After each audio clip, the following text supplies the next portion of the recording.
नमस्कार छात्रों, मैं संदीप मिश्रा। आज आप लोगों के लिए जो कक्षा 10 के विद्यार्थी हैं उनकी परीक्षा नज़दीक आ रही है और जल्द ही परीक्षा होंगी। तो उस परीक्षा में जो गद्यांश पूछे जाते हैं 10 नंबर के लिए गद्यांश एक गद्यांश आता है और उस गद्यांश से प्रश्न पूछे जाते हैं। तो आज हम उसकी चर्चा करेंगे कि किस तरह से हम गद्यांश प्रश्नों को हल करते हैं। ये जो मैं वीडियो बना रहा हूँ इसमें जो गद्यांश हैं वो सभी आपके प्रश्न बैंक में हैं और उसमें 4 गद्यांश दिए हुए हैं। उन 4 गद्यांशों में से 3 गद्यांश पेपर में तो आएंगे ही, जिसमें से आपको 2 करना रहता है, 2 गद्यांश आपको करने पड़ते हैं। तो आइए गद्यांश के 10 नंबर को प्राप्त करने के लिए हम इस वीडियो को देखते हैं। सबसे पहला देखिए गद्यांश क्या है, इसको हमको सबसे पहले पेपर में आपके गद्यांश आता है तो उसे हमें पढ़ना है। वरुणदेवः वृष्टिं वर्षति, सूर्यदेवः प्रकाशं प्रयच्छति, भूमाता वृक्षस्य आधारभूता अस्ति, वायुः अनिलं ददाति, ते सर्वे वृक्षं पालयन्ति पोषयन्ति रक्षन्ति च, ते न कदापि मम अधिकारः वर्तते इति अवदन्, ते सर्वे परोपकारिणः। इस तरह से गद्यांश को हमें अच्छे से पढ़ना है। अब गद्यांश के नीचे प्रश्न है, तो सबसे पहला प्रश्न है कः वृष्टिं वर्षति। तो कः वृष्टिं वर्षति, वर्षा कौन कर रहा है। तो सबसे ही पहला आपका देखिए वाक्य है, इससे ही आपको उत्तर मिल जाएगा, वरुणदेवः वृष्टिं वर्षति। तो आपको यहाँ पूरा लिखना है, वरुणदेवः वृष्टिं वर्षति। दूसरा प्रश्न है देखिए, वृक्षस्य आधारभूता का अस्ति। अब इसके बाद हमें आगे पढ़ना है। वरुणदेवः वृष्टिं वर्षति पढ़ लिया, इसके बाद सूर्यदेवः प्रकाशं प्रयच्छति, भूमाता वृक्षस्य आधारभूता अस्ति। यहाँ देखिए इस तरह से लिखा हुआ है, भूमाता वृक्षस्य आधारभूता अस्ति, पर प्रश्न कैसे पूछा है, वृक्षस्य आधारभूता का अस्ति। तो जिस तरह से प्रश्न है उत्तर भी हमें उसी तरह से देना है। कुछ छात्र क्या करते हैं कि इसी को लिख देते हैं, भूमाता वृक्षस्य आधारभूता अस्ति। ये गलत नहीं है, पर आपकी समझ को प्रदर्शित करता है कि आप कितना इस गद्यांश को समझ रहे हैं। तो हमें क्या करना है, इसे लिखना है, वृक्षस्य आधारभूता भूमाता अस्ति। इस तरह से हम कर सकते हैं। तीसरा प्रश्न है, सूर्यदेवः किं प्रयच्छति। तो इसका भी उत्तर देखिए, सूर्यदेवः कहीं होगा, सूर्यदेवः प्रकाशं प्रयच्छति। तो यही हमें लिख देना है, सूर्यदेवः प्रकाशं प्रयच्छति। चौथा प्रश्न है, के परोपकारिणः, के परोपकारिणः। अब इसका उत्तर हमें देखना है, पूछ रहा है कि कौन परोपकारी हैं। पर यहाँ अगर हम गद्यांश को पढ़ते हैं तो गद्यांश के पढ़ने से क्या पता चलता है कि ते सर्वे परोपकारिणः ये लिखा हुआ है।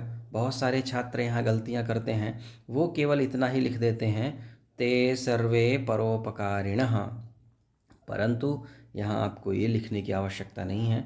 आपको समझना है कि ये जो ते शब्द है, ते सर्वे, ये प्रयोग हुआ है, किसके लिए प्रयोग हुआ है। तो किसके लिए हुआ है, ऊपर जो ये हैं वे सभी कौन परोपकारी हैं। तो वरुणदेवः, सूर्यदेवः, भूमाता, वायुः, एते सर्वे परोपकारिणः। इस तरह से आपको इसका उत्तर लिखना है। केवल ते सर्वे परोपकारिणः इसका उत्तर नहीं लिखना है। क्या लिखना है, वरुणदेवः, सूर्यदेवः, भूमाता, वायुः, ते सर्वे परोपकारिणः, वे सभी परोपकारी हैं। तो आपको इसका विशेष ध्यान रखना है। इसके बाद दिया है, वर्तते पदे कः धातुः अस्ति। वर्तते, इस पद में धातु कौन सी है, वृत धातु है। वृत हलंत रहेगा और वृत धातु है। इस तरह से हमें इन गद्यांशों का अच्छे से अभ्यास कर लेना है जो हमारे प्रश्न बैंक में आए हैं। इसके बाद देखिए वही प्रश्न है, उसी को स्पष्ट उत्तर इसका लिखा हुआ है, कः वृष्टिं वर्षति, वरुणदेवः वृष्टिं वर्षति, वृक्षस्य आधारभूता का अस्ति, वृक्षस्य आधारभूता भूमाता अस्ति। सूर्यदेवः किं प्रयच्छति? सूर्यदेवः प्रकाशं प्रयच्छति। के परोपकारिणः?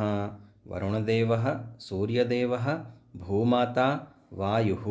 एते सर्वे परोपकारिणः। एते का मतलब हुआ ये सभी। वहाँ प्रश्न उसमें क्या आया था? ते सर्वे, यानी वे सभी परोपकारी हैं। तो वे कौन परोपकारी हैं? तो यही वरुणदेवः, सूर्यदेवः, भूमाता, वायुः।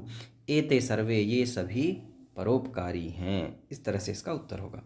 वर्तते पदे कः धातुः अस्ति? वर्तते इस पद में कौन सी धातु है? तो वर्तते पदे वृत् धातुः अस्ति। इस तरह से आपका ये पहला गद्यांश समझा दिया गया है। इसका आप अच्छे से अभ्यास करें। इसके बाद देखिए हम दूसरे गद्यांश की ओर बढ़ते हैं। दूसरा गद्यांश है ये, हाँ, एक पाठ है यशः शरीरम, षष्ठः पाठः यशः शरीरम। उस पाठ से ये लिया गया है। और जो पहला गद्यांश था तो उसको देखते हैं। ये दूसरे पाठ से लिया गया है। वृक्षः निग्रोध वृक्षः जो पाठ है उस पाठ का है। इसके बाद ये लिया गया है आपके षष्ठः पाठः यशः शरीरम पाठ से। इसको भी हम समझते हैं। क्या लिखा है? गंगा तीरे मार्कंडेयः नाम कश्चन मुनिः वसति स्म। तस्य गुरुकुले बहवः शिष्याः आसन्। वासुदेवः तस्य प्रियशिष्यः। तस्य 12 वर्षात्मकम् अध्ययनं यदा समाप्तं तदा गुरुः तम् आहूय अवदत्, शिष्य, अधुना भवान् सर्वविद्यापारङ्गतः अस्ति, अतः इतः परं स्वग्रामं गन्तुमर्हति भवान्। गमनात् पूर्वं भवता द्वारकापुरस्य देवराजस्य गृहं दृष्ट्वा आगन्तव्यं, किन्तु गृहस्यान्तः न गन्तव्यम् इति। इस तरह से एक ये गद्यांश आपको छठवें पाठ से दिया गया है। अब इसके हम प्रश्नों को देखते हैं। क्या लिखा है? मार्कंडेयः नाम ऋषिः कुत्र वसति स्म?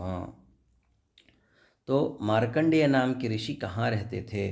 तो सबसे पहले ही लिखा हुआ देखिए, गंगा तीरे मार्कंडेयः नाम कश्चन मुनिः वसति स्म। अब विद्यार्थी दो तरह से इसका उत्तर दे सकते हैं।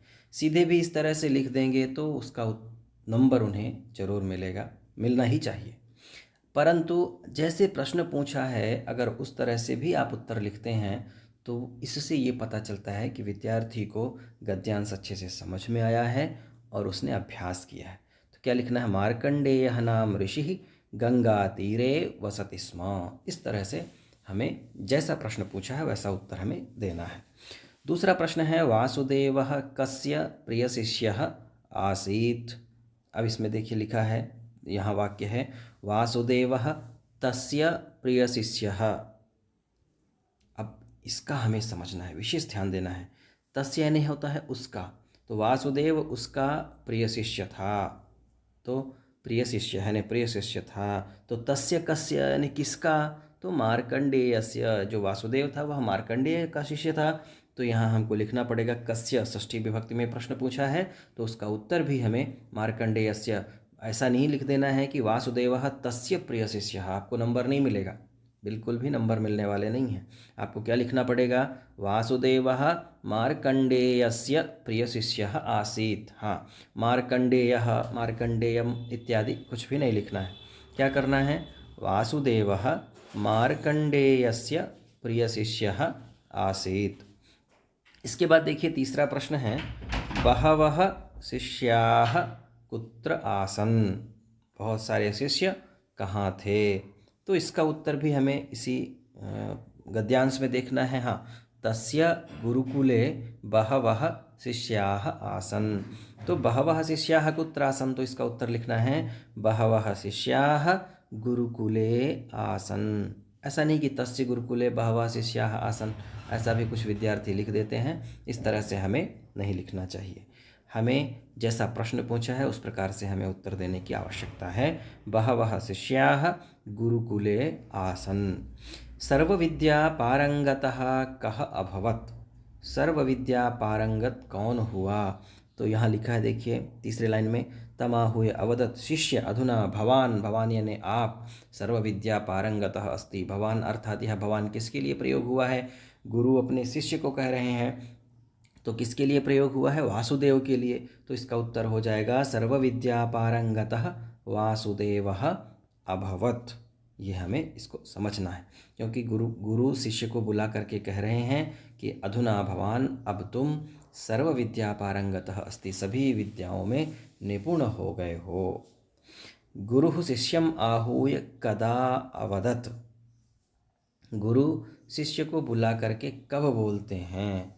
तो गुरु शिष्यम आहूय कदा अवदत, तो क्या लिखना है? 12 वर्षात्मकम अध्ययनम यदा समाप्तम तदा गुरु तम आहूय अवदत। इसका उत्तर आप यहाँ से स्पष्ट लिख सकते हैं। 12 यहाँ से 12 वर्षात्मकम अध्ययनम यदा समाप्तम तदा गुरु तम आहूय अवदत, या इस तरह से भी गुरु शिष्यम आहूय अवदत। हाँ, गुरु शिष्यम आहूय यदा तस्य 12 वर्षात्मकम अध्ययनम समाप्तम तदा गुरु तम आहूय अवदत। परंतु आपको इसी तरह से लिखना है। ये जो लाइन यहाँ से 12 वर्षात्मकम से लेकर के अवदत तक आपको इसे लिख देना है। इस तरह से आपका ये दूसरा भी गद्यांश हुआ। इसके हम उत्तरों को देख लेते हैं। क्या लिखा है? मार्कंडेयः नाम ऋषिः कुत्र वसति स्म। मार्कंडेयः नाम ऋषिः गंगा तीरे वसति स्म। वासुदेवः कस्य प्रियशिष्यः आसीत्? वासुदेवः मार्कण्डेयस्य प्रियशिष्यः आसीत्। बहवः शिष्याः कुत्र आसन्? बहवः शिष्याः गुरुकुले आसन्। सर्वविद्यापारङ्गतः कः अभवत्? सर्वविद्यापारङ्गतः वासुदेवः अभवत्। गुरुः शिष्यम् आहूय कदा अवदत्? तो वासुदेवस्य 12 वर्षात्मकम् अध्ययनं यदा समाप्तं तदा गुरुः तम आहूय अवदत। इस तरह से आपका ये जो दूसरा गद्यांश है, यह दूसरा गद्यांश भी पूर्ण हुआ और इसका आप अच्छे से अभ्यास करिए। इसके बाद हम तीसरे गद्यांश को देखते हैं। तीसरा गद्यांश जो है वह विश्व भारतीयम जो पाठ है, ये उस पाठ से लिया गया है। तो इसको भी हम देखते हैं। क्या लिखा है? सरल संस्कृतमेव भारतराष्ट्रस्य राष्ट्रभाषा भवेत्। अयमेव भावः श्रीमातुः कथनेऽपि दृश्यते। सा संस्कृतमेव राष्ट्रभाषा भवितुमर्हति इत्युक्तवती इति उक्तवती यणस्वरसन्धिः। अन्येऽपि प्रसिद्धाः नायकाः संस्कृतस्य प्रशंसां कृतवन्तः, महनीयतां च स्वीकृतवन्तः। यथा भारतस्य प्रथमः राष्ट्रपतिः डॉक्टर राजेंद्र प्रसादः कथितवान् यत् संस्कृतसाहित्यं न केवलं भारतस्य कृते अपि तु मानवजातेः कृते अमूल्यधनम् अस्ति। सबसे पहले हमें गद्यांश को एक बार पढ़ना है, अवश्य पढ़ना है। इसके बाद क्या लिखा है? किम भारत राष्ट्रस्य भवेत्। तो सरल संस्कृतमेव भारत राष्ट्रस्य राष्ट्रभाषा भवेत्। इस तरह से हमें उत्तर लिखना है। सरल संस्कृतमेव भारत राष्ट्रस्य राष्ट्रभाषा भवेत्। इस तरह से हमें इसका पहला उत्तर देना है। दूसरा है क्या? भारतस्य प्रथमः राष्ट्रपतिः कः आसीत्। भारत के सबसे पहले राष्ट्रपति कौन थे? तो यहाँ देखिए लिखा है भारतस्य प्रथमः राष्ट्रपतिः कः। तो आपको लिख देना है भारतस्य प्रथमः राष्ट्रपतिः डॉक्टर राजेंद्र प्रसादः आसीत्। तीसरा प्रश्न है प्रसिद्धाः नायकाः कस्य प्रशंसां कृतवन्तः। प्रसिद्ध नायक किसकी प्रशंसा किए थे? तो प्रसिद्धाः नायकाः, यहाँ देखिए लिखा है प्रसिद्धाः नायकाः संस्कृतस्य प्रशंसां कृतवन्तः। तो कस्य के स्थान में हो जाएगा? संस्कृतस्य। तो प्रसिद्धाः नायकाः संस्कृतस्य प्रशंसां कृतवन्तः। दूसरा है संस्कृत साहित्यम कस्य कृते अमूल्यधनम अस्ति। तो यहाँ देखिए लिखा है नीचे लाइन में संस्कृत साहित्यम न केवलं भारतस्य कृते अपि तु मानवजातेः कृते अमूल्यधनम अस्ति। यहाँ हो जाएगा संस्कृत साहित्यम मानवजातेः कृते अमूल्यधनम अस्ति। अगला प्रश्न है कथितवान इत्यस्य प्रकृति प्रत्ययम च लिखत। कथितवान कथ धातु है और क्तवतु प्रत्यय है। कथितवान कथ धातु क्तवतु प्रत्यय कथितवान। इस तरह से आपका तीसरा गद्यांश भी पूर्ण हुआ। तीसरे गद्यांश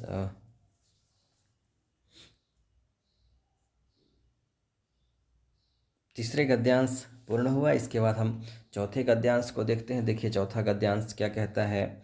तो चौथा गद्यांश है बुंदेलकेसरी इति विख्यातस्य छत्रसालस्य जन्म 1950 ईस्वीये 1649 1950 ईस्वीये मध्यप्रदेशस्य टीकमगढ़-जनपदस्य मयूरपर्वतीयक्षेत्रे मोरपहाड़ी लधौरा ग्रामसमीपे अभवत्। छत्रसालस्य मातुर्नाम लालकुंवर सारन्धादेवी पितुर्नाम च श्रीचंपतरायः इत्यासीत्।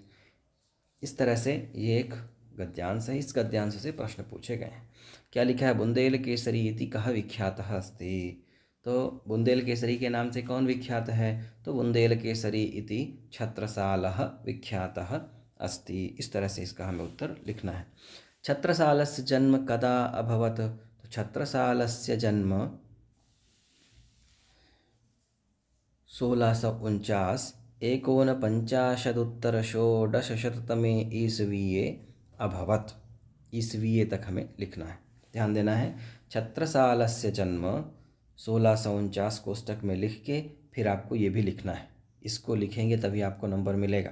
इसलिए छत्रसालस्य जन्म 1950 ईस्वीये अभवत्, ये ध्यान रखना है।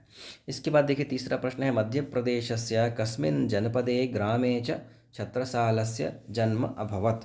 मध्य प्रदेशस्य यहीं से देखिए उत्तर है। ईस्वीये तक तो ऊपर वाला उत्तर है, इसके बाद यहाँ से उत्तर है। मध्य प्रदेशस्य टीकमगढ़ जनपदस्य मयूरपर्वतीय क्षेत्रे लिधौरा ग्राम समीपे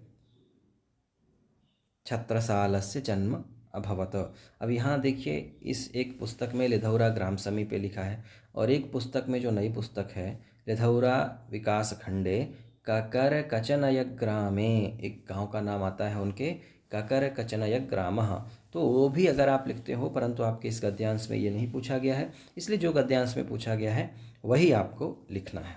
इसके बाद देखिए चौथा प्रश्न है, छत्रसालस्य मातुः पितुः च नाम लिखत। छत्रसाल के माता और पिता का नाम लिखना है। तो छत्रसालस्य मातुर्नाम सारंधा देवी पितुर्नाम श्री चंपतरायः आसीत्। इस तरह से लिखना है। इत्यासीत् इति पदे कः संधिः अस्ति। तो इति धन आसीत्, इत्यासीत् ई के स्थान में या हो गया है और या से मिल गया है, ता हलंत रहेगा इसलिए आधा हो गया है। इत्यासीत् यणस्वर संधि। इस तरह से आपको गद्यांश के इन प्रश्नों को अच्छे से हल करना है, अभ्यास करना है और परीक्षा के लिए भी आपको अच्छी से तैयारी करनी है। आप सभी के लिए नमो नमः, नमस्कारः।